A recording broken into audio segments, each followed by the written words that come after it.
जय हिंद साथियों, स्वागत है आपका हमारे इस मंच पर परमार्थी क्लासेज पे। साथियों, हमने कोऑपरेटिव एक्ट 2001 शुरू किया था 2001 शुरू किया था और उसको कंप्लीट करने वाले हैं। इससे पहले मुझे लगा कि एक बार आपको मैं थोड़ा सा कोऑपरेशन के बारे में, सहकारिता के बारे में ये बता दूं कि उसके बेसिक स्ट्रक्चर वगैरह क्या हैं, किस आधार पे वो काम कर रहे हैं, क्या क्या उसके अंदर होता है, किस किस किस क्षेत्र में काम करते हैं। तो ये जो बेसिक इन्फॉर्मेशन है ये मैं एक बार आपको बता दूं, क्योंकि आपको देखो एग्ज़ाम के अंदर अभी 17 तारीख को एग्ज़ाम है। पूरा डिटेल से तो मैं इसको नहीं बता पाऊंगा, इतना टाइम भी नहीं है, आपके पास भी नहीं है। तो मैं एक बेसिक बता दूंगा और इस बेसिक के अंदर आप डेफिनेटली ये मान के चलना कि 3 से 4 क्वेश्चन आपको मिलेंगे। डेफिनेटली इस संरचना से 3 से 4 क्वेश्चन मिलेंगे, क्योंकि इसमें वो तथ्य शामिल किए हैं जो एग्ज़ाम के दृष्टिकोण से बहुत महत्वपूर्ण है। बाकी इसमें कोई भी चीज़ ऐसी शामिल नहीं की है। तो अगर आपको ये पसंद आ रहा है तो एक बार बस निवेदन है कि इसको, चैनल को सब्सक्राइब, शेयर और लाइक कर लेना। जल्दी शुरू करते हैं। देखो चलो, हम यहाँ क्या करने जा रहे हैं, कोऑपरेटिव के बारे में पढ़ने जा रहे हैं, सहकारिता के बारे में पढ़ने जा रहे हैं कि राजस्थान में सहकारिता कैसे काम करती है। ठीक है, तो उसकी हम विकास और संरचना की बात करेंगे। क्या देखेंगे, विकास और संरचना। शुरू करते हैं। देखो, बिना किसी टाइम के सबसे पहले मैं आपको बता दूं सहकारिता क्या होता है। सहकारिता एक सहयोग के आधार पे, आपसी सहयोग से गठित की गई एक संस्था या संगठन है जो लोकतांत्रिक आधार पे अपने सदस्यों को सामाजिक आर्थिक विकास हेतु काम करता है। ठीक है, सहकारिता कुछ नहीं है, ऐसे समझ लो, सहकारिता एक संगठन है, लोगों का आपसी सहयोग से स्थापित किया गया एक संगठन है। और वो संगठन लोकतांत्रिक आधार पर स्थापित किया जाता है। जो काम क्या करेगा, जो भी उस संगठन के सदस्य होंगे उन सदस्यों के सामाजिक और आर्थिक विकास के लिए काम करेगा। वो आपस में एक दूसरे के सहयोग से सामाजिक और आर्थिक विकास के उत्थान के लिए काम करता है वो। ठीक है, इसका जो ध्येय वाक्य है वो एक सबके लिए, सब एक के लिए, ये इसका ध्येय वाक्य है, ध्यान रखना है ये। ठीक है, अब सहकारिता के विकास की बात बता देता हूँ मैं आपको थोड़ी सी कि इसका विकास हुआ कैसे है। देखो, इसके सिद्धांत क्या हैं, 7 सिद्धांत हैं। स्वैच्छिक और खुली सदस्यता है, सदस्यों का लोकतांत्रिक नियंत्रण है, सदस्यों की आर्थिक सहभागिता है, स्वायत्ता और स्वतंत्रता है, शिक्षा, प्रशिक्षण और सूचना है, सहकारी समितियों पर परस्पर सहयोग है, समुदाय की प्रति निष्ठा, ये सब इसके सिद्धांत हैं। तो वो मैंने यहाँ शामिल नहीं किए, क्योंकि मुझे लगता है आपको पता होगा पहले से, और नहीं पता है तो इतना टाइम भी नहीं है कि वो सारे सिद्धांत वगैरह सब मैं आपको समझाऊं, क्यों, वैसे भी आप देख लोगे वो कहीं से।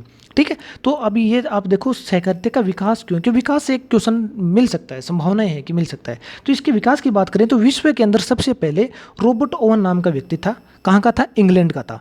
रॉबर्ट ओवन नामक व्यक्ति ने लंकाशायर मिल थी, ये मिल है लंकाशायर मिल थे, इसके अंदर एक भंडार खोला था, भंडार स्थापित किया था। और वो सहकारिता के ऊपर आधारित भंडार था, सहयोग से स्थापित किया गया भंडार था। तो यहाँ से सहकारिता की शुरुआत मानी जाती है रॉबर्ट ओवन द्वारा। ठीक है, ध्यान रखना, रॉबर्ट ओवन द्वारा। कहाँ का था, इंग्लैंड का था। उसके बाद में क्या होता है, जर्मनी के अंदर 2 व्यक्ति थे, एक का नाम तो फ्रेडरिक विलियम रेफेजन था। क्या था, फ्रेडरिक विलियम रेफेजन था। और दूसरे का नाम था हर्सन सुल्ज डेलिस। ये 2 व्यक्ति हैं। ये दोनों व्यक्ति क्या करते हैं, एक सहकारिता आंदोलन की शुरुआत करते हैं, आंदोलन की। तो सहकारिता का जो आंदोलन है उसका सूत्रपात कौन कर रहे हैं, जर्मनी के लोग हैं। कौन है, फ्रेडरिक विलियम रेफेजन और हर्सन सुल्ज डेलिस। ये 2 नाम याद रखने हैं आपको, क्योंकि पूछा जा सकता है। ठीक है, उसके बाद भाई ये भी छोड़ो, याद रहे ना रहे, लेकिन ये चीज़ तो बहुत जरूरी याद रखनी है, क्योंकि भारत के अंदर सहकारिता आंदोलन की शुरुआत कौन कर रहा है, ये भारत में सहकारिता आंदोलन की शुरुआत करने वाला है भारतीय दुर्भिक्ष आयोग। भारतीय दुर्भिक्ष आयोग, इस आयोग की सिफारिश के ऊपर, एक सहकारिता साख समिति अधिनियम बनाया गया था 1904 के अंदर। क्या बनाया गया था, सहकारिता साख समिति अधिनियम 1904। देखो ये दे रखा है मैंने। ठीक है, 1904 अधिनियम बना था। और इस अधिनियम से हम भारत में सहकारिता आंदोलन का प्रारंभ मान सकते हैं, शुरुआत मान सकते हैं। ठीक है, उसके बाद में क्या होता है, 1919 के अंदर आपको पता है भारतीय शासन अधिनियम आया था 1919 अंग्रेजों के टाइम पे। उसके अंदर सहकारिता को एक प्रांतीय विषय बना दिया था। ठीक है, और आज वर्तमान समय में अगर देखें तो सहकारिता राज्य सूची का विषय है। तो आपको ये तो पता होगा, एक तो समवर्ती सूची होती है, एक संघ सूची होती है, एक राज्य सूची होती है। समवर्ती पे राज्य और केंद्र दोनों कानून बना सकते हैं, केंद्र के ऊपर केंद्र सरकार बना सकती है, और राज्य सूची पे राज्य सरकार कानून बना सकती है। तो ये राज्य सूची का विषय है। सहकारिता कौन सी सूची का विषय है, राज्य सूची का। ये क्वेश्चन पूछा जा सकता है कि सहकारिता कौन सी सूची का विषय है। ठीक है, राज्य सूची का है, ध्यान रखना। उसके बाद में हम आगे देखते हैं, 1915 की बात है। 1915 में सर्वप्रथम भरतपुर, राजस्थान की बात करें तो भरतपुर रियासत ने सहकारी कानून बनाया था। ठीक है, क्योंकि भरतपुर उस टाइम पे रियासत थी, आज़ाद नहीं हुआ था भारत। तो भरतपुर रियासत ने सहकारी कानून बनाया था। फिर 1953 के अंदर राज्य सहकारी समितियां अधिनियम पारित किया गया था। 1953 के अंदर राज्य सहकारी समिति अधिनियम पारित किया गया था। ठीक है, उसके बाद में क्या होता है, इस अधिनियम में संशोधन होता है 1965 में, संशोधन भी होता है लेकिन वो कोई काम का नहीं है। उसके बाद में सीधा हम चलते हैं राजस्थान राज्य सहकारिता अधिनियम 2001। ये इसके बाद में ये सीधा अधिनियम ये आता है राजस्थान राज्य सहकारिता अधिनियम 2001, और वर्तमान समय में यही लागू है। इसमें संशोधन हालांकि हो गए हैं 2-3 बार, तो वो संशोधन कोई दिक्कत नहीं है, लागू यही है, ये अधिनियम लागू है। और ये लागू हो गया था 14 नवंबर 2002 को। ठीक है, इतना हो गया आपको। और ये अधिनियम मैं आपको डिटेल से पढ़ा रहा हूँ वहाँ पे, तो इसके क्लास डाल दी है, देख लेना, वो बाकी मैं जल्दी ही डालने वाला हूँ। ठीक है, आगे चलते हैं हम। राज्य में सहकारिता के स्वरूप, भाई हमारे राजस्थान के अंदर सहकारिता का स्वरूप देखें, उसके क्षेत्र देखें, तो उसके क्षेत्र कौन कौन से क्षेत्र हैं, पहले ये देख लेते हैं मैं कौन कौन से क्षेत्र में काम कर रही है सहकारिता।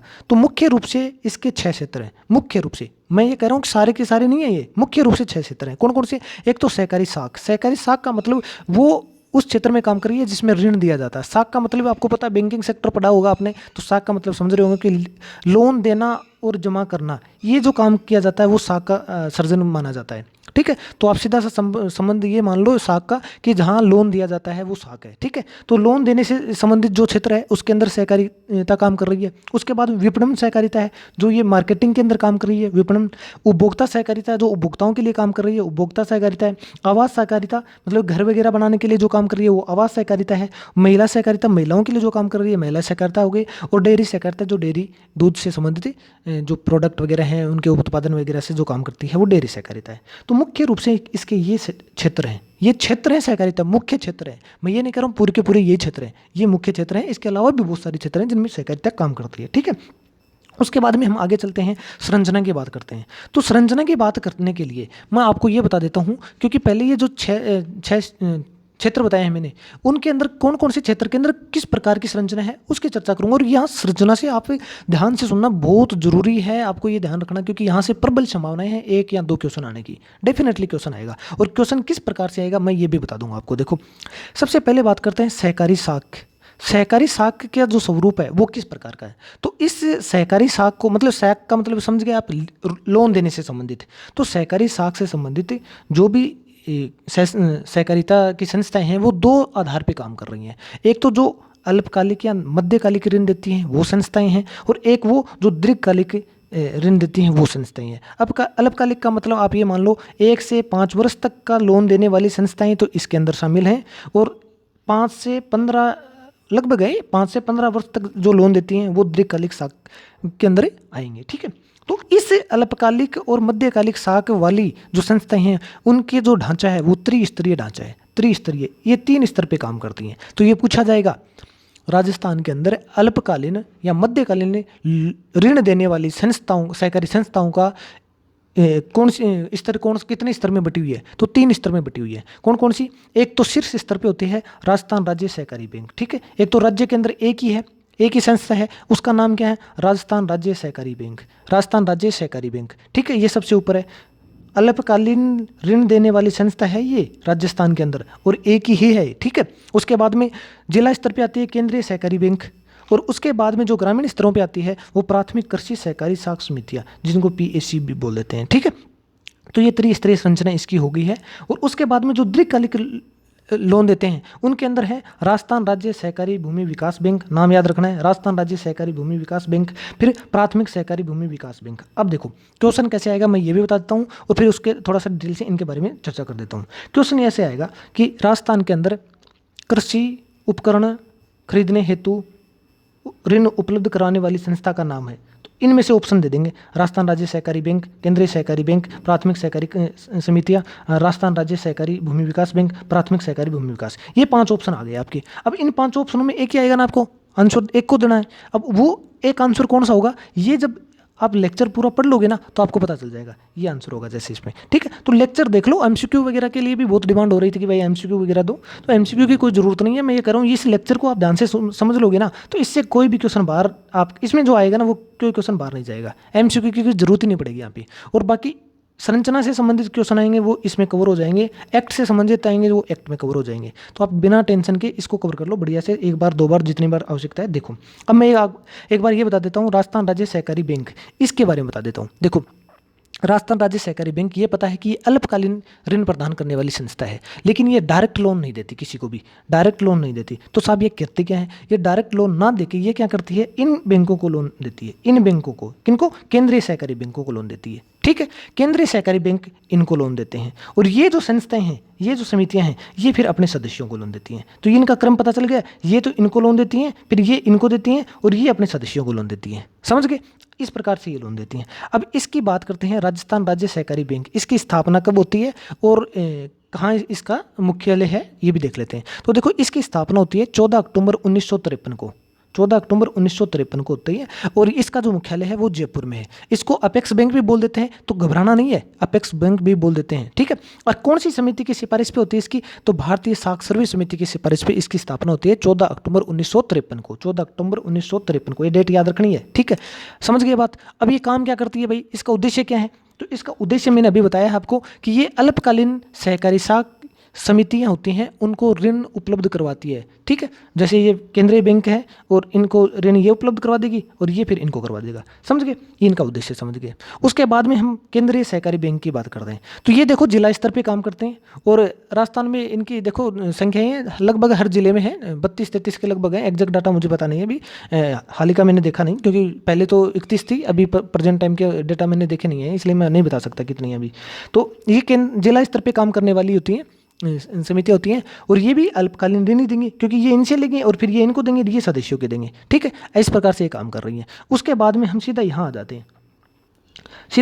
हैं, इससे पहले मैं एक बार ये बता दूं, ये अल्पकालीन ऋण क्यों देते हैं, किस काम के लिए देती हैं। ठीक है, इसके लिए मैं ये बता देता हूँ कि ये प्राथमिक कृषि सहकारी समितियाँ होती हैं ना, ये सीधे अपने सदस्यों को ऋण देती हैं, सदस्यों को ऋण देती हैं, ऋण उपलब्ध करवाती हैं। ऋण का मतलब लोन देती हैं। ठीक है, अब लोन देती हैं तो लोन किस रूप में देती हैं, ये नगद रूप में दे सकती हैं, नगद पैसे दे दिए लोन। ठीक है, नगद रूप में भी हो सकता है। और दूसरा, ये रासायनिक खाद उपलब्ध करवा दिया, उन्नत बीज दे दिया किसानों को, कीटनाशक दवाएं उपलब्ध करवा दी। ठीक है, इस प्रकार की चीज़ें भी दे सकती हैं ये अपने सदस्यों को, इस प्रकार की चीज़ें भी दे सकती है, जैसे रासायनिक खाद दे दिया, उन्नत बीज दे दिए, कीटनाशक दवाएं दे दिया, इस प्रकार के काम भी ये करती हैं। ठीक है, तो जो आप भर्ती देख रहे हो ना, ये सब अभी जो भर्ती होने वाली है वो ये जो KVSS वाली है, ये क्या करते हैं, क्रय विक्रय सहकारी समिति, ये क्या करेंगे, क्रय विक्रय, इन चीज़ों का तो क्रय विक्रय करती हैं। फिर इनको स्टोर कीपर की जो वैकेंसी है, ये तो जो खाद है, बीज है, कीटनाशक वगैरह हैं, ये सब कहाँ स्टोर में तो रखे होते हैं, और उस स्टोर का एक इंचार्ज होता है। तो आपने इसमें देखी भी होंगी वैकेंसी के अंदर। तो इस प्रकार का काम करना होगा, आगे फ्यूचर में भी आपको पता चल जाएगा। ठीक है, आगे देखो, ये आपको पता चल गया कि किस लिए लोन दे रही हैं। ये बस छोटी चीज़ें जैसे रासायनिक बीज है, खाद है, ऐसी मतलब कि खाद हो गया, दवाई हो गई, इन चीज़ों के लिए लोन देती हैं। अब उसके बाद में इनकी बात करते हैं। ये राजस्थान राज्य सहकारी भूमि विकास बैंक, राजस्थान राज्य सहकारी भूमि विकास बैंक क्या करता है, ये दीर्घकालिक लोन उपलब्ध करवाता है। दीर्घकालिक लोन का मतलब ये है कि लंबे टाइम के लिए, 5 से 15 वर्ष के लिए लगभग। अब क्यों देंगे भाई दीर्घकालिक लोन, किसान क्यों लेगा, कि दीर्घकालिक लोन लेने के लिए किसान क्यों जाएगा बैंक के पास, क्योंकि उसको क्या करना है, कृषि यंत्र खरीदने हैं, कृषि यंत्र खरीदने हैं। ठीक है, कृषि यंत्र का मतलब जैसे ट्रैक्टर खरीदना है, मान लो उसको थ्रेसर खरीदना है, उसको और कोई मशीन खरीदनी है, इस प्रकार के यंत्र खरीदने हैं। हो सकता है उसको भूमि खरीदनी हो, खेती करने के लिए भूमि खरीदनी हो। तो इस प्रकार के जो बड़े जिसमें पैसे इन्वेस्ट होते हैं ना, उन चीज़ों को खरीदने के लिए लोन चाहिए, तो वो दीर्घकालिक लोन लेंगे। ठीक है, उसके लिए जो सिर्फ संस्था है वो राजस्थान राज्य भूमि विकास बैंक है, सबसे ऊपर तो। ठीक है, और उसके नीचे ये प्राथमिक सहकारी भूमि विकास बैंक काम करते हैं। ये जिला स्तर पे और क्षेत्रीय स्तर पे भी काम करते हैं। ठीक है, समझ गए आप। अब इसकी बात कर लेते हैं एक बार, इसकी स्थापना की करते हैं बात। शीर्ष स्तर पे जो है ना, राजस्थान राज्य सहकारी भूमि विकास बैंक, इसकी स्थापना होती है 26 मार्च 1957 को। कहाँ पे, जयपुर में। 26 मार्च 1957 को जयपुर में होती है। ठीक है, अब देखो ये पैसा कहाँ से लाएगा भाई, ये पैसा कहाँ से लेके आएगा, तो ये पैसा लाने के लिए क्या करता है, ये विशेष, ये पूछा जा सकता है आपसे, विशेष विकास ऋण पत्र जारी करता है। विकास ऋण पत्र जारी करता है, क्या करता है, विशेष विकास ऋण पत्र जारी करता है। ये विशेष विकास ऋण पत्र क्या होते हैं, एक प्रकार के ऋण पत्र का मतलब ये है, ये मान लो एक पेपर बनाया, इसके ऊपर ये कुछ बॉन्ड वगैरह ऐसे लिख देते हैं, मैं धारक को ये इतने रुपये देने का वचन अदा करता हूँ, इस प्रकार के बॉन्ड होते हैं। ये बॉन्ड जारी कर देंगे, इस बॉन्ड को कोई खरीद लेगा तो इनके पास पैसा आ जाएगा। लेकिन ये खरीदेंगे कौन, ये देखो, इनको लोन देने के लिए नाबार्ड, मुख्यतः नाबार्ड, आपने नाबार्ड पढ़ा होगा, तो नाबार्ड देता है इनको, मुख्यतः तो नाबार्ड इनको पैसा देता है। उसके बाद केंद्र सरकार भी दे देती है और राज्य सरकार भी दे देती है इनको पैसा। ठीक है, तो यहाँ से इनके पास वित्त आता है, और फिर इसके बाद में ये इनको वित्त उपलब्ध करवाएंगे, और ये अपने किसानों को या अपने सदस्यों को लोन दे देंगे, जिससे वो अपने कृषि यंत्र वगैरह खरीद सकते हैं। तो इस प्रकार की ये बातें हैं। यहाँ तक अगर आपको समझ में आ गया तो मैं थोड़ा आगे चलता हूँ, ठीक है। तो यहाँ देखो सहकारी साख की जो संरचनाएं हैं वो पूछी जा सकती है। अल्पकालीन ऋण देने के लिए त्रिस्तरीय व्यवस्था है और दीर्घकालिक ऋण देने के लिए द्विस्तरीय व्यवस्था है। उसके बाद में आगे चलते हैं विपणन सहकारिता। विपणन सहकारिता का मतलब क्या है एक बार ये समझ लो, उसके बाद में मैं बता दूंगा आसानी से इसकी व्यवस्था किस प्रकार से द्विस्तरीय व्यवस्था है इसके अंदर। जैसे देखो विपणन का मतलब मार्केटिंग होता है एक, मान लो, ठीक है। इसके अंदर क्या होगा, जैसे कोई रासायनिक खाद हो गया, उर्वरक हो गया, कीटनाशक हो गया, उन्नत बीज हो गया, इन सब को किसानों को टाइम पे उपलब्ध करवाना, ठीक है। और इन किसानों की जो भी उत्पादन होगा, जो भी किसानों को उत्पादन होगा, जैसे मान लो इन्होंने 100 क्विंटल गेहूं पैदा कर लिए किसानों ने, किस किसान ने, अब उस 100 क्विंटल गेहूं का उसको उचित मूल्य भी तो मिलना चाहिए, उसको उचित मूल्य मिलना चाहिए। तो किसानों को उसके उत्पाद का उचित मूल्य दिलाने के लिए ये जो काम किया जाता है, उनको सुविधाएं उपलब्ध करवाने के लिए, टाइम पे बीज वगैरह मिल जाएं, सब कुछ हो जाए, ये करने के लिए, और उनके जो भी उत्पाद है उनको समय पे बाजार में बेचने के लिए, और उस बेचे हुए बाजार में उनको उचित मूल्य दिलाने के लिए ये विपणन सहकारिता काम करती हैं। कौन काम करती है? विपणन सहकारिता काम करती हैं। ये द्विस्तरीय व्यवस्था है। इसकी कौन कौन काम कर रहे हैं देख लो। जो राजस्थान के ऊपर एक शीर्ष स्तर पे काम करने वाली संस्था है उसका नाम है राजस्थान राज्य क्रय विक्रय सहकारी संघ। राजस्थान राज्य क्रय विक्रय सहकारी संघ, उसको शॉर्ट में बोल देते हैं राजफेड। क्या बोल देते हैं? राजफेड। ये पूछा जा सकता है राजफेड क्या है, इसका फुल फॉर्म भी बता देता हूँ। देखो, Rajasthan state cooperative marketing federation limited, Rajasthan state cooperative marketing federation limited, ये इसकी फुल फॉर्म हो गई, ठीक है। अब इसका काम मैंने बता दिया आपको, क्या काम है इसका। ये क्या करती है, जो प्राथमिक विपणन सहकारी समितियां होंगी इनको सहायता प्रदान करेगी, ठीक है। उसके बाद में ये प्राथमिक विपणन सहकारी समितियां होंगी दूसरे स्तर पे। ये प्राथमिक विपणन सहकारी समितियां हैं, इनको क्रय विक्रय एवं फल सब्जी सहकारी समिति भी बोल देते हैं। तो कोई समस्या नहीं है, घबराना नहीं है। क्रय विक्रय एवं फल सब्जी सहकारी समिति, इनका नाम ये भी है और ये भी है, ठीक है। तो ये इनके अंडर में काम करती है, इसके अंडर में काम करती हैं ये, और ये बहुत सारी है, कोई एक नहीं है, ये बहुत सारी है, लेकिन ये एक ही है। समझ गए आप। अब इसी की बात करते हैं राजफेड की। मुख्यतः यही है आपको राजफेड की। इसकी स्थापना की बात करूं तो मैं ये 26 नवंबर 1957 को जयपुर में इसकी स्थापना होती है, ठीक है। कब होती है? 26 नवंबर 1957 को जयपुर में इसकी स्थापना होती है। समझ गए बात। उसके बाद में देखो, ये जो काम है ये काम करती है मंडी स्तर पे काम करती है। मंडी स्तर पे आपने देखा होगा कोई मंडी के अंदर ये संस्थाएं काम करने वाली, ठीक है। तो मंडी स्तर पे काम ये करती हैं, पूरे राज्य के अंदर ये काम करती है। यहाँ तक समझ में आ गया। विपणन सहकारिता की स्ट्रक्चर समझ में आ गई। उसके बाद में चलते हैं उपभोक्ता सहकारिता। उपभोक्ता सहकारिता का मतलब क्या है पहले तो ये देख लो। उपभोक्ता सहकारिता का मतलब ये है कि भाई कोई भी उपभोक्ता है वो आपस में एक सहकारिता का गठन कर लेंगे, और अब वो सहकारिता उस सदस्य, क्योंकि वो सदस्य उसके उपभोक्ता हैं, किसी वस्तु का उपभोग करेंगे, तो उन उपभोक्ताओं को सही, उचित, गुणवत्तापूर्वक मूल्य पर, सही और उचित मूल्य पर गुणवत्तापूर्वक वस्तु उपलब्ध करवाना, ये इनका काम है, ठीक है। भाई क्या करेगी? कुछ भी खरीदना है, कुछ भी लेना है आपको उपभोग करने के लिए, तो वो सही भी होना चाहिए, उचित मूल्य पर भी हो, उसकी किस्म भी अच्छी हो, उसमें गुणवत्ता भी हो। ये सब ध्यान रखते हुए उन उपभोक्ताओं को वस्तुएं उपलब्ध कराने का काम कौन करते हैं? उपभोक्ता सहकारिता काम करती है, ठीक है।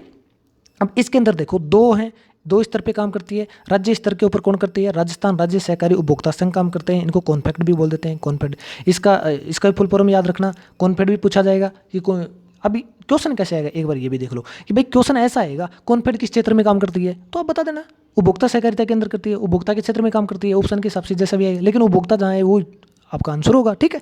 तो इसका कॉन्फेड का फुल फॉर्म भी ध्यान रखना कैसे है। राजस्थान कॉन्फेड का फुल फॉर्म देखो, Rajasthan state cooperative consumer federation limited, ठीक है। कोऑपरेटिव कंज्यूमर फेडरेशन लिमिटेड, ये इसकी फुल फॉर्म है।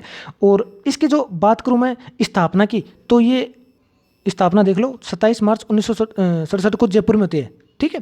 इसकी स्थापना होती है। और उसके बाद में ये जो है जिला स्तर पे काम करने वाली है, ये है सहकारी उपभोक्ता होलसेल भंडार। क्या है? सहकारी उपभोक्ता होलसेल भंडार। समझ गए आप। तो ये उपभोक्ता सहकारिता की स्ट्रक्चर भी हो गई है, मतलब कि द्विस्तर पे काम करने वाली संस्था है। उसके बाद में ये देखो यहाँ नीचे नोट डाला है मैंने, नोट। इसके अंदर क्या है कि राष्ट्रीय स्तर पर उपभोक्ता सहकारी समिति की शीर्ष संस्था है राष्ट्रीय सहकारी उपभोक्ता फेडरेशन, राष्ट्रीय सहकारी उपभोक्ता फेडरेशन, NCCF। तो ये भी ध्यान रख लेना, क्योंकि ऐसा क्वेश्चन भी आ जाए क्या पता। इसकी स्थापना होती है 16 अक्टूबर 1965 को नई दिल्ली में होती है, 16 अक्टूबर 1965 को नई दिल्ली में होती है, ठीक है। उसके बाद में मैं चलता हूँ आगे आवासीय सहकारिता के ऊपर। आवासीय, ये मैंने बताए थे पहले 6 क्षेत्र हैं आवासीय, उसके बाद में डेयरी सहकारिता, महिला सहकारिता, इन सब के नाम मैंने पहले बता दिए हैं, उन चीज़ों को ध्यान में रखना है दिमाग में थोड़ा सा। आवासीय सहकारिता की बात करूं तो ये भी 2 स्तर पे काम करती है। एक तो राज्य के स्तर पे, जिसके अंदर उस संस्था का नाम क्या है, राजस्थान राज्य सहकारी आवासन संघ लिमिटेड। क्या नाम है, राजस्थान राज्य सहकारी आवासन संघ लिमिटेड, ठीक है। इसकी स्थापना दिसंबर 1970 में होती है। कब होती है, दिसंबर 1970 में इसकी स्थापना होती है और जयपुर में इसका मुख्यालय है, ठीक है। अब इसका काम क्या है भाई, आवासन सहकारिता का काम क्या है, ये क्या करती है, अपने सदस्यों को, ये जो समिति है ये अपने सदस्यों को दीर्घकालिक लोन उपलब्ध करवाती है। किसके लिए, सुनियोजित आवास बनाने के लिए, घर बनाने के लिए, इनके लिए लोन उपलब्ध कराती है। और क्या करती है, ये खुद भी घर बना देती है, आवासीय कॉलोनियों का निर्माण कर देती है, आवासीय कॉलोनियों का निर्माण करके उन अपने सदस्यों को सस्ती दरों के ऊपर घर उपलब्ध करवा देती है, मकान बना के दे देती है। तो इस प्रकार के काम, आवास से संबंधित जो भी काम आएंगे वो आवास सहकारिता के होंगे, ठीक है। तो आप काम को देख के कभी भी नहीं आप क्वेश्चन गलत करोगे, क्योंकि जो भी उनके उद्देश्य होंगे, काम होंगे, वो उसके नाम में झलक जाएंगे, तो आप बता दोगे, ये कोई समस्या नहीं है। समस्या आपको यहाँ आएगी, उसकी स्थापना पूछ सकते हैं कब हुई थी, और फिर नाम दे देंगे ऐसे, जैसे राजस्थान राज्य सहकारी आवासन संघ लिमिटेड है इसका नाम, और वहाँ दूसरा नाम दे देंगे एक और, राजस्थान राज्य सहकारिता गृह विभाग लिमिटेड, ऐसे कुछ नाम दे देंगे। तो मतलब इससे मिलता जुलता कोई नाम आ जाएगा तो कंफ्यूज नहीं होना है, ये ध्यान रखना है, राजस्थान राज्य सहकारी आवासन संघ लिमिटेड, ठीक है। इस प्रकार के क्वेश्चन आएंगे, और इसका काम मैंने बता दिया है। गृह निर्माण सहकारी समिति का भी काम वही है, क्योंकि ये इसके अंडर में काम करती है, ये व्यवस्था है, बाकी काम इन दोनों का एक ही है, समझ गए आप। उसके बाद में सीधा चलते हैं हम आगे महिला सहकारिता के ऊपर। महिला सहकारिता के अंदर देखो, एक स्तरीय संरचना है, जिसके अंदर महिला सहकारिता समितियां काम करती हैं, महिला सहकारिता समितियां काम करती हैं, और इनका सिद्धांत है, ये किस सिद्धांत पे काम करती है, महिलाओं के लिए तथा महिलाओं के द्वारा, ये इनका सिद्धांत है, महिलाओं के लिए और महिलाओं के द्वारा काम, सिद्धांत पे ही काम करते हैं, क्योंकि महिलाओं के विकास के लिए काम करती हैं, महिला सशक्तिकरण के लिए काम करती हैं, महिलाओं के आर्थिक विकास के लिए काम करती हैं, महिलाओं के सामाजिक स्तर में सुधार के लिए काम करती हैं, ठीक है। तो ये महिलाओं का काम हो गया। अब इस महिला सहकारिता ने कुछ योजनाएं चलाई थी, वो योजनाएं महत्वपूर्ण है, इसलिए मैंने यहाँ उनकी चर्चा की है। एक तो अपना बचत घर योजना चलाई थी, इसके तहत मिनी बैंक भी स्थापित किए गए हैं, महिला मिनी बैंक। इसके अंदर क्या होता था, अपना बचत घर योजना के अंदर जो गाँव की जो महिलाएं हैं, वो उनके पास छोटी छोटी बचत होती हैं, कुछ भी थोड़ा थोड़ा रुपया बचा लेते हैं, तो उन रुपयों को वो जमा कर दें, इसके अंदर जमा कर दें, ताकि उनको धीरे धीरे करके वो इकट्ठा कर सके और एक बचत, अच्छी खासी बचत अपने पास से इकट्ठी कर सकते हैं, ठीक है। तो इसकी जो योजना की शुरुआत होती है, ये 17 जनवरी 2001 को जालोर के अकोली गांव से होती है, ये ध्यान रखना आपको, समझ में आ गया। 17 जनवरी 2001 को जालोर के अकोली गांव से होती है इसकी शुरुआत, किसकी, महिला मिनी बैंक की, ठीक है, या फिर अपना बचत घर योजना, समझ गए। उसके बाद में जो अगली योजना है वो है महिला नागरिक सहकारी बैंक। इसके अंदर देखो 6 महिला नागरिक सहकारी बैंक स्थापित किए गए थे, उदयपुर, जयपुर, कोटा और भीलवाड़ा में, इस प्रकार से, ठीक है। और 1995 की बातें हैं। और सबसे पहला जो ये पूछा जा सकता है, जो सबसे पहला महिला नागरिक सहकारी बैंक स्थापित हुआ था वो जयपुर में हुआ था, किस नाम से हुआ, राजपूताना महिला सहकारी बैंक, राजपूताना महिला नागरिक सहकारी बैंक के नाम से जयपुर में स्थापित हुआ था, ठीक है। तो ये भी वही है, बैंकों काम करने के लिए, महिलाओं को बैंकों से जोड़ने के लिए, मतलब महिलाओं का एक बैंक बना लिया उसको, और फिर महिलाओं के द्वारा ही संचालित किया जाता है, एक प्रकार का बैंक है ये भी, ठीक है। उसके बाद में महिला डेयरी विकास का योजना, ये भी चलाई इसने, महिला सहकारिता। महिला डेयरी विकास योजना के अंदर क्या क्या है आपको ये पता है, देखो दूध वगैरह, भैंस पशुपालन का काम घर पे ज़्यादातर महिलाएं करती हैं अपने राजस्थान के अंदर। तो महिलाओं को दूध उत्पादन से जोड़ने के लिए, उनका आर्थिक सशक्तिकरण करने के लिए, ठीक है, ये सब काम करने के लिए महिला दुग्ध उत्पादक सहकारी समिति की स्थापना की गई, महिला दुग्ध उत्पादक सहकारी समिति की स्थापना की गई। और किस योजना के तहत, महिला डेयरी विकास योजना के तहत, ठीक है। उसके अंदर क्या होता है कि महिलाएं जो दूध का उत्पादन करती है, उनके दूध को खरीदा जाता है, उनका संग्रहण किया जाता है, और फिर उस दूध को बेचा जाता है, ठीक है। और उनको फिर एक प्रॉपर जो उचित मूल्य है वो प्रदान करवाया जाता है, समझ गए। इस प्रकार का ये इनका काम है। तो आगे चलते हैं, डेयरी सहकारिता की बात करते हैं। डेयरी सहकारिता की जो संरचना है वो त्रिस्तरीय संरचना है।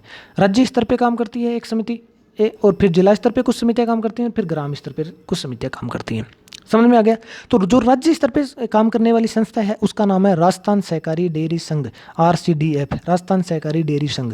इसकी स्थापना 1977 में जयपुर में होती है। कब होती है? 1977 में जयपुर में होती है। अब काम क्या है इसका? वही काम है भाई, ग्रामीण दुग्ध उत्पादकों को दूध का उचित मूल्य दिलवाना, उपभोक्ताओं को शुद्ध और स्वास्थ्य दूध उपलब्ध करवाना, ये इनके काम है। काम को लेके कभी भी आप कंफ्यूज नहीं होंगे, बिल्कुल सही क्वेश्चन करेंगे। बस ये नाम याद रखने हैं आपको और स्तर याद रखने हैं कि भाई डेयरी सहकारिता कितने स्तर पे काम करती है, शीर्ष स्तर पे कौन सी है, मध्यम स्तर पे कौन सी है, निचले स्तर पे कौन सी है, इस प्रकार से नाम याद रखने हैं। तो शीर्ष स्तर राज्य स्तर पे काम करने वाली राजस्थान सहकारी डेयरी संघ RCDF है। 1977 में स्थापना होती है, जयपुर के अंदर इसका मुख्यालय है। और जिला स्तर पे जो काम करती है वो जिला दुग्ध उत्पादक संघ, जिला दुग्ध उत्पादक संघ काम करते हैं। और ग्राम स्तर पे काम करने वाली संस्थाओं का नाम है प्राथमिक दुग्ध उत्पादक सहकारी समिति, प्राथमिक दुग्ध उत्पादक सहकारी समिति। इस प्रकार से ये आपकी कंप्लीट होती है, यहाँ पे क्षेत्र कंप्लीट होते हैं। लेकिन मैं कुछ और सहकारी संस्थाएं हैं उनकी चर्चा करता हूँ थोड़ी सी, क्योंकि जो जरूरी संस्थाएं हैं वो आपको याद रखनी बहुत जरूरी है। देखो, राज्य के अंदर कुछ अन्य प्रमुख सहकारी संस्थाएं और भी हैं। ये तो क्षेत्र मैंने बताए थे, उन क्षेत्रों में काम करने वाली मुख्य यही है, लेकिन इनके अलावा और भी संस्थाएं हैं जो सहकारिता के क्षेत्र में काम कर रही हैं। वो कौन कौन सी हैं, एक बार उनकी चर्चा कर लेते हैं। देखो, राजस्थान राज्य सहकारी संघ बहुत इंपॉर्टेंट है। राजस्थान राज्य सहकारी संघ, इसकी स्थापना होती है 21 दिसंबर 1957 को। 1957 को इसकी स्थापना होती है। क्या काम करती है साहब? ये प्रदेश के अंदर सहकारिता आंदोलन को मजबूत करने के काम करती है। क्या करती है भाई? ये राजस्थान राज्य सहकारी संघ की स्थापना क्यों की गई? ये राजस्थान राज्य के अंदर सहकारिता आंदोलन को मजबूत करने के लिए, उसको बढ़ावा देने के लिए, उसको गति प्रदान करने के लिए काम करता है। ठीक है, अब देखो अगला और भी इंपॉर्टेंट क्वेश्चन है कि साप्ताहिक समाचार पत्र जारी करती है ये कौन? राजस्थान राज्य सहकारी संघ क्या करती है? साप्ताहिक समाचार पत्र जारी करती है। कौन सा? सहकार दर्शन। ये क्वेश्चन पूछा जा सकता है। सहकार दर्शन क्या है? किसी भी रूप में आ सकता है। सहकार दर्शन क्या है? एक साप्ताहिक पत्रिका, एक मासिक पत्रिका, एक दैनिक पत्रिका, एक वार्षिक पत्रिका, किसी भी प्रकार से। फिर ये पूछा जा सकता है सहकार दर्शन कौन जारी करता है? राजस्थान राज्य संघ सहकारी समिति। या फिर पूछा जा सकता है डेयरी सहकारिता, या फिर पूछा जा सकता है राजस्थान सहकारी डेयरी संघ, या फिर पूछा जा सकता है राजस्थान राज्य सहकारी आवासन संघ लिमिटेड। कोई भी नाम आ सकता है। तो ये ध्यान रखना है कौन जारी करता है? ये राजस्थान राज्य सहकारी संघ। ठीक है, ये पत्रिका है, साप्ताहिक पत्रिका है, इसको जारी कौन करता है ये भी ध्यान रखना। ठीक है, काम मैंने बता दिया इसका क्या है। उसके बाद में देखो आगे चलते हैं। राजस्थान सहकारी शिक्षा एवं प्रबंधन संस्थान जयपुर, राजस्थान सहकारी शिक्षा एवं प्रबंधन संस्थान जयपुर, स्थापना होती है साहब इसकी 1/4/1994 को स्थापना होती है। इसको शॉर्ट के अंदर राइसेम भी कह देते हैं। शॉर्ट के अंदर इसको क्या कहते हैं? राइसेम भी। राइसेम की अगर मैं फुल फॉर्म फिर बोलता हूँ एक बार देखना, Rajasthan institute of cooperative education and management. ठीक है, राइसेम हो गया ना, Rajasthan institute of cooperative education and management. ठीक है, इसका गठन मैंने बता दिया कब हो रहा है। उसके बाद में देखो इसका काम क्या है साहब, क्या काम है इसका? तो ये सहकारिता क्षेत्र के अंदर शिक्षा प्रदान करती है, प्रशिक्षण प्रदान करती है, अनुसंधान केंद्रों के रूप में उनको अनुसंधान केंद्रों को विकसित करती है। ठीक है, और जो गैर सरकारी या फिर जो भी अधिकारी हैं, कर्मचारी हैं, सहकारिता से संबंधित हो, चाहे सहकारिता से बाहर के हो, चाहे गैर सहकारी सदस्य हो, उन सबको ये क्या करती है? प्रशिक्षण भी प्रदान करती है, प्रशिक्षण प्रदान करती है। ठीक है, देखो यहाँ दे रखा है, सहकारिता से संबंधित अधिकारी कर्मचारियों को उच्च स्तरीय प्रशिक्षण प्रदान करती है। समझ गए बात?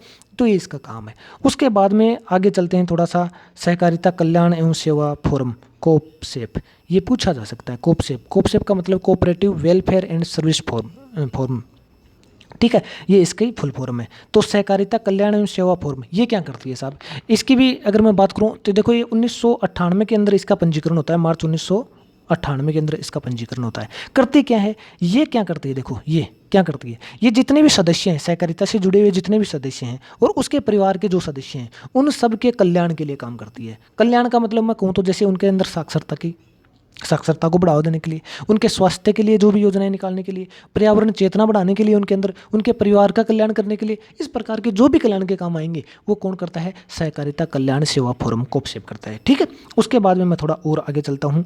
आगे चलूँ तो ये है राज्य सहकारी निर्वाचन प्राधिकरण, बहुत इंपॉर्टेंट है। राज्य सहकारी निर्वाचन प्राधिकरण, सीधा क्वेश्चन पूछा जाएगा, राज्य में सहकारिता के निर्वाचनों के लिए कौन सी संस्था है? ठीक है, तो आप वहाँ क्वेश्चन आ जाएगा, राज्य निर्वाचन आयोग आएगा, राज्य सहकारी निर्वाचन प्राधिकरण आएगा, केंद्रीय निर्वाचन आयोग आएगा। इस प्रकार के ऑप्शन और भी आ सकते हैं, समझ गए। तो आपको कहाँ करना है, राज्य सहकारी निर्वाचन आयोग प्राधिकरण के ऊपर टिक लगाना है, समझ गए। स्थापना कब होती है इसकी, ये देखो, इसकी जो अपना एक्ट है, कौन सा एक्ट है, सहकारिता अधिनियम 2001, सहकारिता अधिनियम, राजस्थान राज्य सहकारिता अधिनियम 2001, उसके अंदर एक धारा है 32, धारा कौन सी है, 32। उस धारा 32 के तहत इसकी स्थापना की गई है, इसकी स्थापना की गई है। और कब की गई है, 1/3/2005 को, ठीक है, 1/3/2005 को। काम क्या है, सहकारी संस्थाओं के निर्वाचन के लिए। जो सहकारी संस्थाएं हैं उनके अंदर निर्वाचन होता है, ये तो आपको पता ही होगा।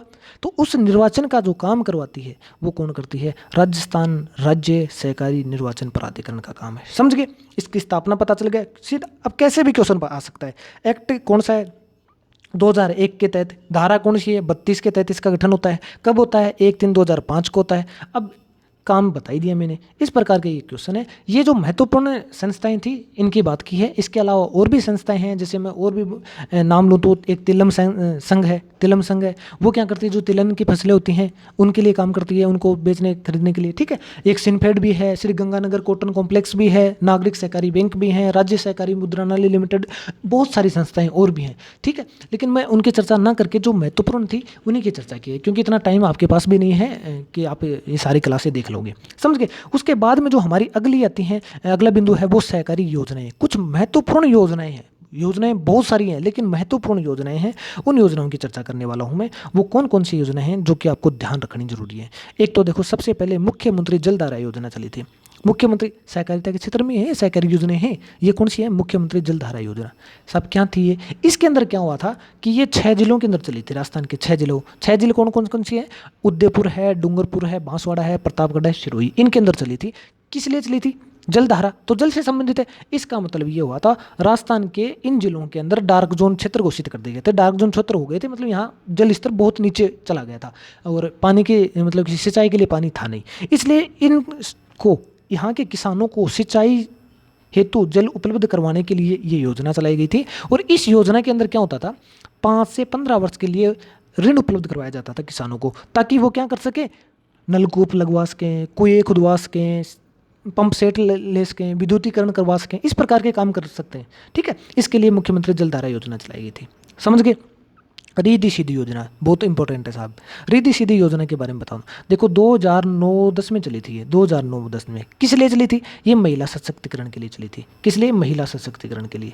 महिला सशक्तिकरण कैसे कैसे होगा, महिलाओं का सशक्तिकरण इस योजना में कैसे होगा, देखो ये क्या करती थी, इस योजना के द्वारा महिलाओं को जो अपना पीडीएस है ना, पब्लिक डिस्ट्रीब्यूशन सिस्टम, पीडीएस है, सार्वजनिक वितरण प्रणाली, पब्लिक डिस्ट्रीब्यूशन सिस्टम या सार्वजनिक वितरण प्रणाली, इससे जोड़ने के लिए ये योजना चलाई थी।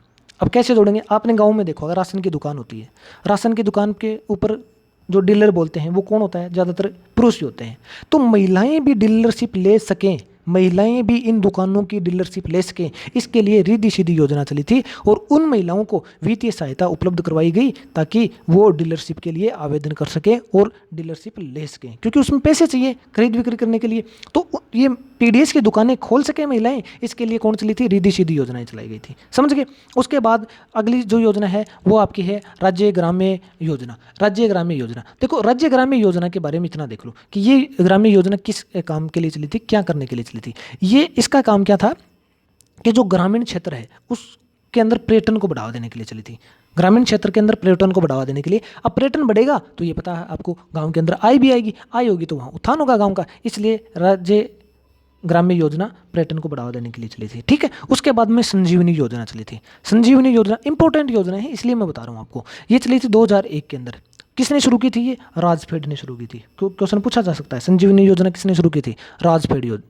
अब ये क्वेश्चन देखो, ये ग्राम्य योजना, इसका भी मैं भूल गया, छोड़ दिया, आपको बताया नहीं। इसकी जो नोडल एजेंसी वो कौन सी थी, रायसेन। रायसेन मैंने अभी थोड़ी देर पहले बता ही दिया आपको, रायसेन क्या थी, रायसेन बताया था ना, राजस्थान राज्य क्रय विक्रय सहकारी संघ, रायसेन, ठीक है।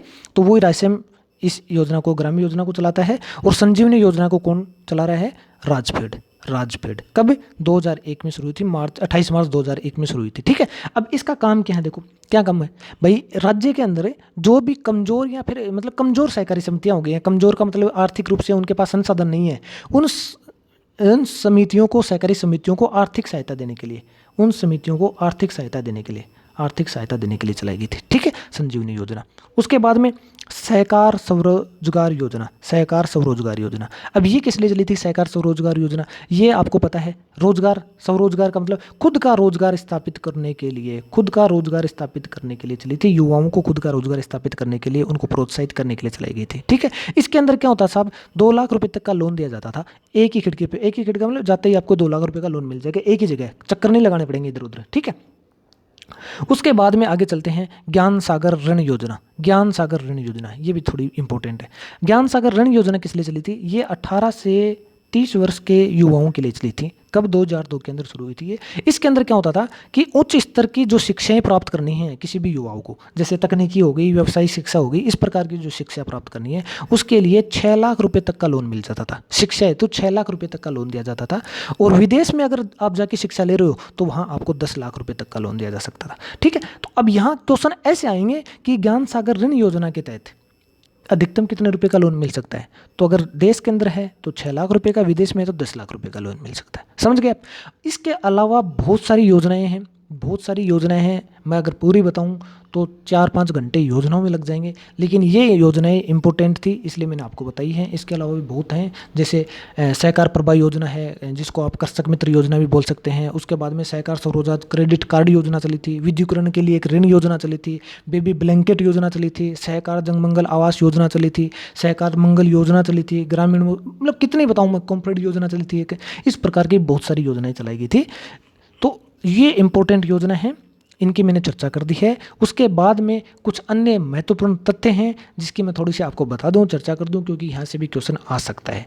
ये तथ्य कौन कौन से हैं? देखो, एक तो दीक्षांत समिति की बात करते हैं। ये दीक्षांत समिति क्या थी? दीक्षांत समिति कुछ नहीं है, इतना समझ लेना कि ग्राम पंचायती स्तर के ऊपर, ग्राम पंचायत स्तर के ऊपर सहकारी समितियों को गठित करने के सुझाव देने वाली संस्था या समिति कौन थी? दीक्षांत समिति थी। ठीक है, इसका गठन किस लिए किया था कि भाई ग्राम स्तर पे सहकारी समितियों का गठन किया जाए या नहीं किया जाए, इस चीज़ का पता करके बताना था दीक्षांत समिति को। समझ गए आप? तो इसका मतलब किससे संबंध इसका समझ में आ गया। उसके बाद में BL मेहता समिति, BL मेहता समिति ये क्या थी? BL मेहता समिति, देखो इस समिति की सिफारिश के ऊपर सहकारी साख समितियों का गठन हुआ था।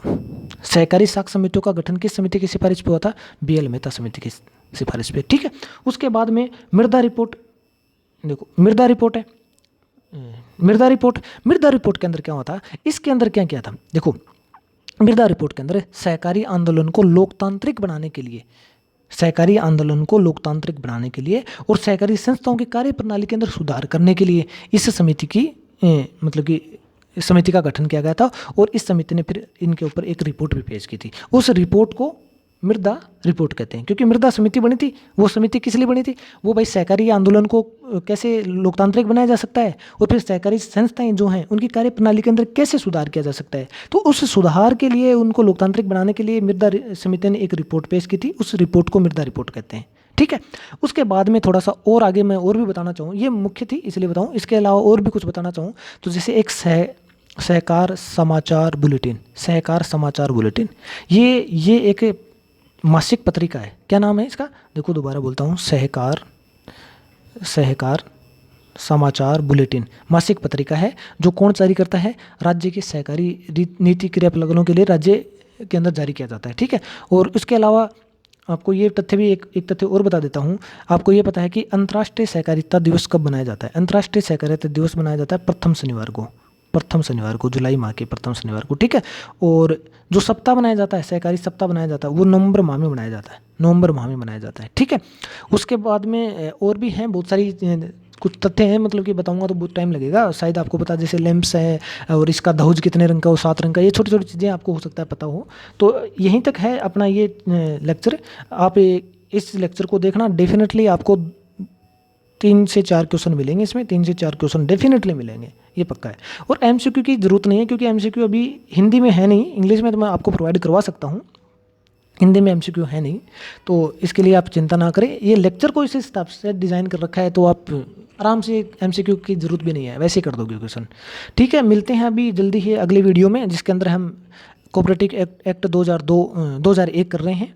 और अगर ये श्रृंखला आपको पसंद आ रही है तो आपसे फिर निवेदन है, इसको लाइक और शेयर सब्सक्राइब कर लेना, सब्सक्राइब जरूर कर लेना। ठीक है, धन्यवाद।